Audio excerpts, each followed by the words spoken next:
follow-up to that? I would add to what Paul has said, which I understand to be a lot about if you have a common focus or need or business purpose, getting people together helps to give them something to bring their differences to bear on a problem or an opportunity.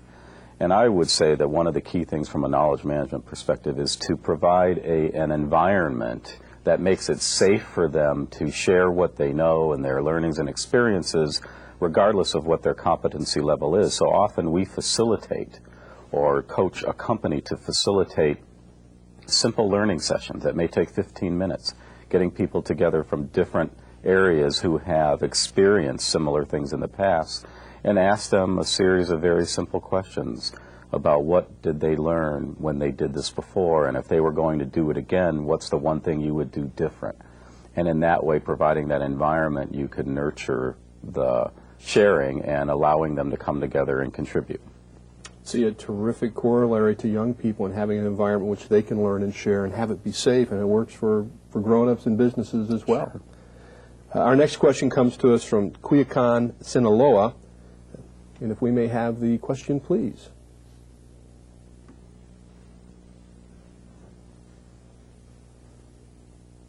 Buenos días.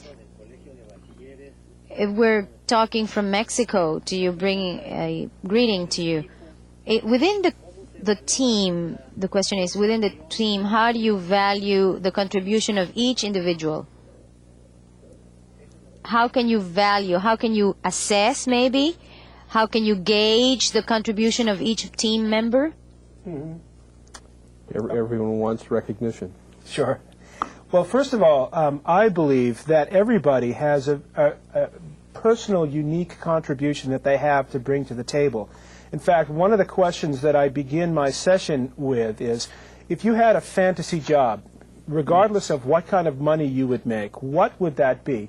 If you were stranded on a desert isle, what would you do if you could do anything you wanted to? And then what I try to do is link what that is, whatever that person expresses, their unique joy is or what their unique contribution is, and then connect that to what they actually do at work. And if you can make that connection more strong all the time, then people are bringing their real selves to the table and not just their 9-to-5 persona, which they then leave behind.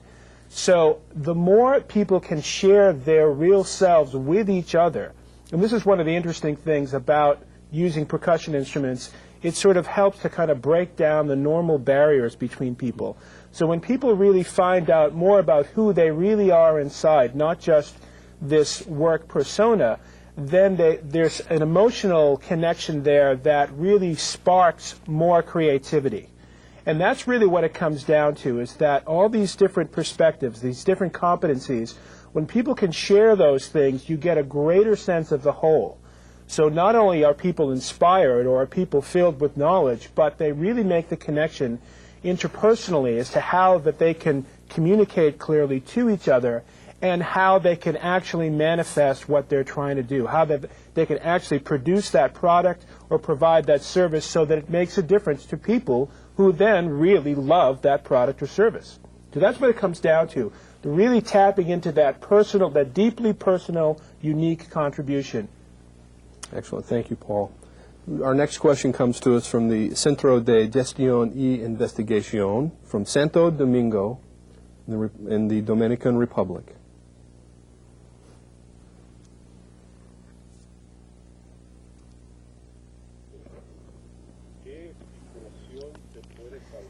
What link can you establish between the team rhythm method, the management of knowledge, and a change in leadership? This may be an experiential question, the team rhythm methodology and a change in leadership. Have you seen that happen? Oh, absolutely. In fact, well, Kent referred to change as being something that really sparks the need for creativity before as well. But what's, I think, particularly interesting, if you take a look at the team rhythm matrix, is that the 4 phases that team rhythm goes through also very closely mirror what can be considered the 4 phases of change, from denial to confusion to exploration, and then finally to commitment.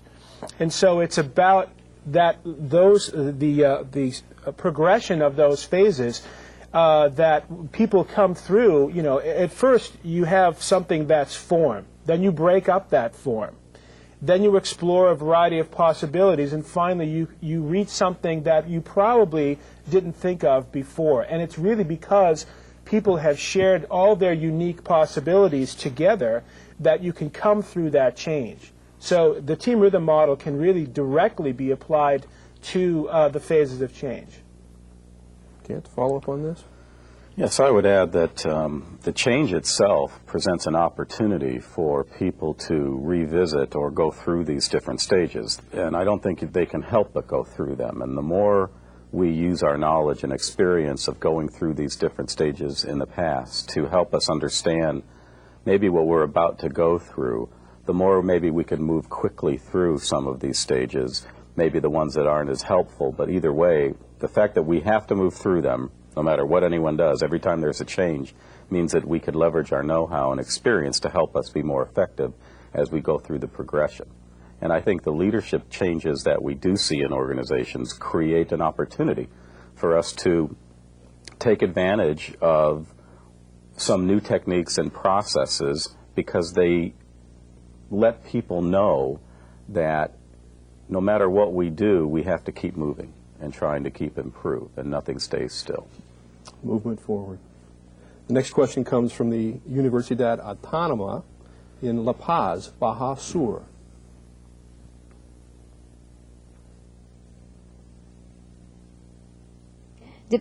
According to your knowledge, what in the circles of Native American circles, there's a whip that is used to punish people who talk before, out of turn, out of order. Do you think can be considered a good method?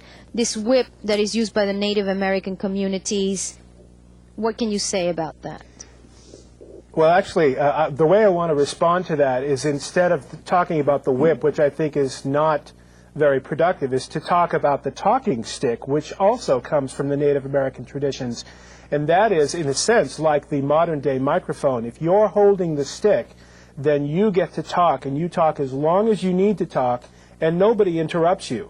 And so what that does, there's two things that does. It allows people, each person, to get their perspective out there and to be validated for that perspective. The other thing is, if you're holding the stick and you're talking and everybody else is listening, then it motivates you to be responsible about what you're saying, not just venting your feelings, but really trying to consider, some of the perspectives of other people at the same time. I've used the talking stick many times, and I have found that it really is a great tool in allowing people to express themselves fully. Finding a way to see the value of contributions, giving them a venue to do that. Yes. Very good. Next question comes to us from the Universidad de Valle in Michoacán, Zamora from Mexico. A question, please.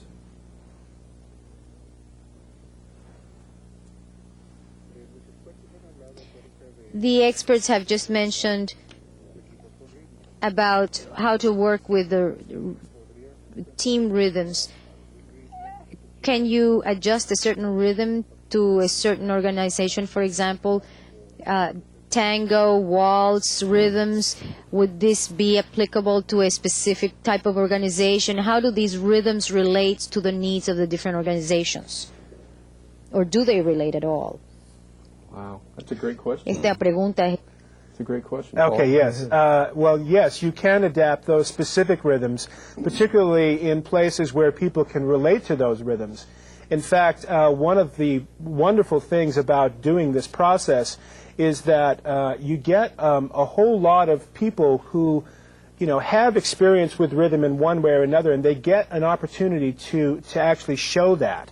So, and to answer your question, I think specifically, I use in the first phase, the control phase, I use a specific rhythm, and I try to tailor that to what I believe the group is going to respond to. But from there, it really goes, it becomes more of like what Kent referred to earlier as a jazz combo.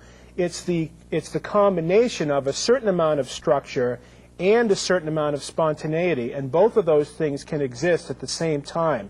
And so beyond the first rhythm, which can be the tango or the waltz or some kind of rhythm in 4/4, whether that's an African rhythm or an Afro-Cuban rhythm, from there we really let whatever exists in the group develop the way that it would naturally, so that people are expressing their natural rhythmic inclination through the process. So what do you do with guys like me that have no rhythm? Well, actually, it's a very interesting question, because always at least one person says, oh, I don't have rhythm.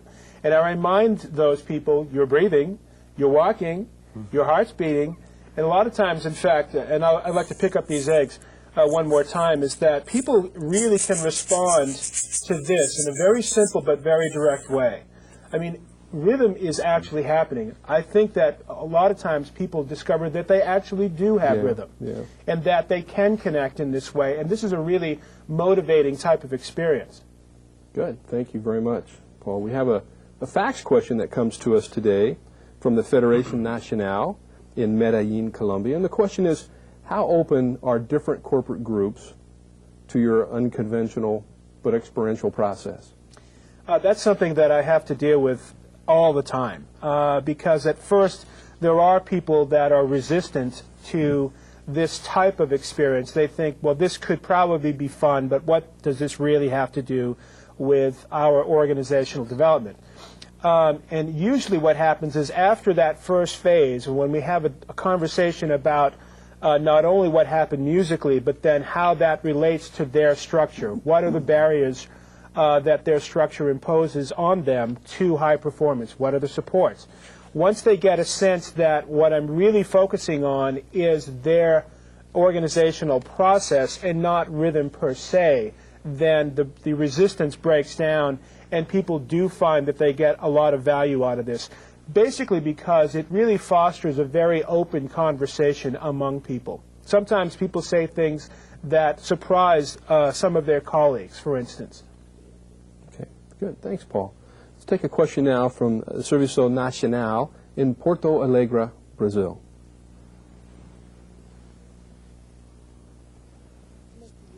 This is the question. How do you think it's possible, or what is possible? What can you do, or how can it be done for a boss who has very conventional, traditional ideas, or is a person who is not interested in change at all within the company because he can't handle change? I'm going to slide over to Kent on this one, working with an organization that doesn't want to change. I won't try and kid you that that's an easy situation to deal with. In my experiences, in those organizations, what you have to do is find something that the leader who's not comfortable with change can relate to.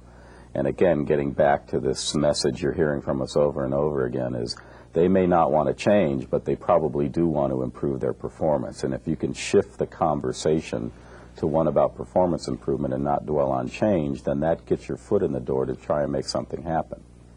Now, having said that, there are ways to make this work. And the best way I have found is to find someone who maybe is not as much afraid of change and make some smaller wins or smaller progress with those in the organization that do want to change. Because what you run into is you end up spending a lot of time trying to convince people about the need for change when you could be working with the few that are willing to try and making a difference. So I don't want to tell you that you should give up and don't work with the people that don't want to change, but try and find something that they can relate to that maybe is a little safer for them to deal with, and work on that in small baby steps if you have no other choice. Good, wonderful technique, that small win approach. We have a question that comes to us now from the Instituto Politécnico in Mexico, DF. And the question, please.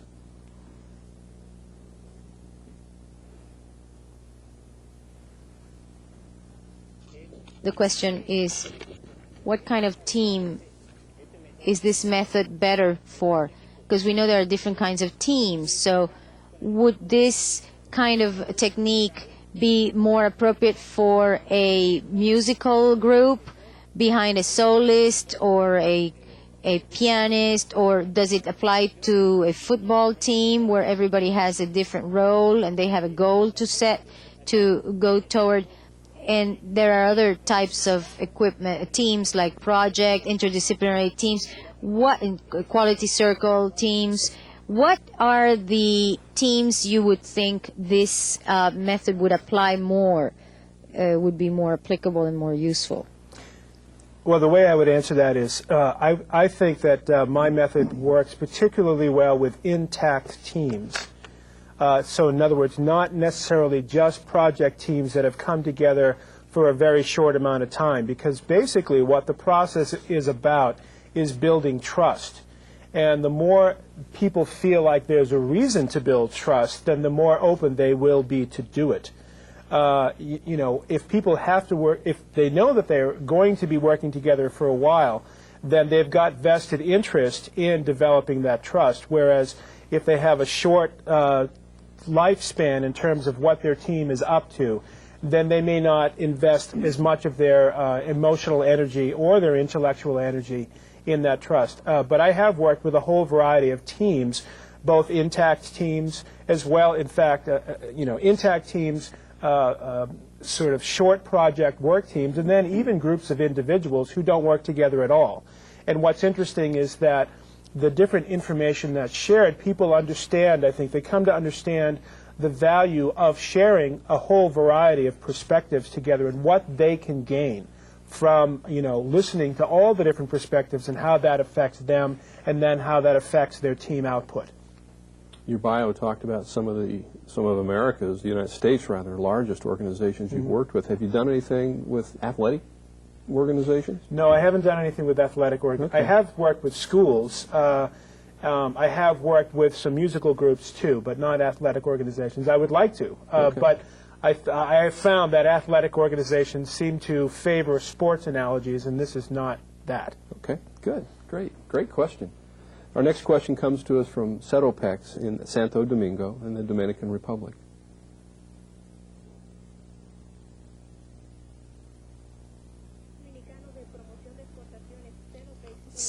Adelante, Santo Domingo. In team rhythm, is it convenient that all the instruments have the exact same value or importance? Do they all have the exact same value, all the instruments? Well, it's to answer that, I don't know as I would put it that they all have the same value. They all have different functions. They all have the same importance, if that's what you mean.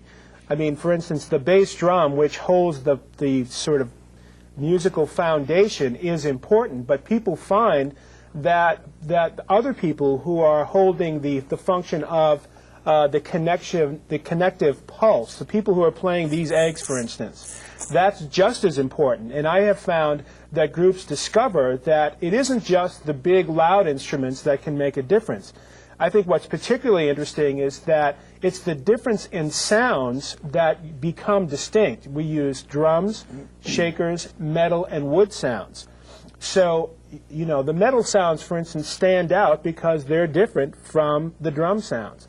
Each of the instruments has their unique characteristics, and it's the sharing of those characteristics equally that makes the whole sound. Just real quickly, Kent, we don't have a lot of time, but is there a corollary to that big, loud sound that Paul talks about from a human resource perspective, but yet the smaller individual from the standpoint of contribution and sort of voice, if you will, they make as meaningful a contribution by being quiet and doing things like a small instrument might? Yes, I think there is. What we have learned about motivating people to share is that you must recognize people's individual contributions. And as much as we talk about teamwork and collective learning and experience, people still want to be identified by what they know and how they're making a difference. And often we don't reward them through how big their bang is, right, or how small, as much as recognizing very specifically that they have a contribution to make. So how that manifests itself in a knowledge management approach is whenever someone shares what they know, we always retain the link to that person. So whether it's in a knowledge asset that we put on the intranet for people to share, you will find their story or their experience connected to their name always, and it never leaves it. The other thing we do is we recognize people by asking them what they know in a very specific way. So if I was to say to you, what have you learned about doing these sorts of shows? And in Latin America, that would be a specific question that you would be recognized for. Okay. Thanks for that, Ken. Sorry, we need to move forward, but thank you for your excellent questions, and thank you for those great responses, gentlemen. They were wonderful. But we've run out of time today, and we hope that you have enjoyed participating once again in this exciting multilingual and multinational program. We invite you to participate in our final video conference of this year's series, which will air on December 7th, 2000, and it's entitled Optimal Resource Allocation for Total Quality and Client Service, a Recipe for Success. For additional information on the year 2000 video conference series, please consult your participant's manual, where you will find the dates and specific topics for each program. You may also visit our websites, intectra.com, ittconline.com, onlinecompetence.com, and distanceeducatorinternational.com. On behalf of all of us who collaborate with the International Training Center, I thank you for your enthusiastic participation and your interest in today's program. Thank the presenters once again as well. We look forward to seeing you again soon.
And let go of at least some measure of attachment.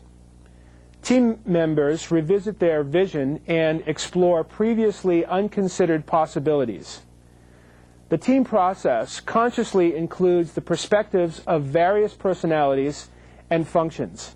They eventually discover far more satisfying solutions to their shared challenges. During the community phase, the team reaches the high-performance zone. Alignment happens. Ideas flow.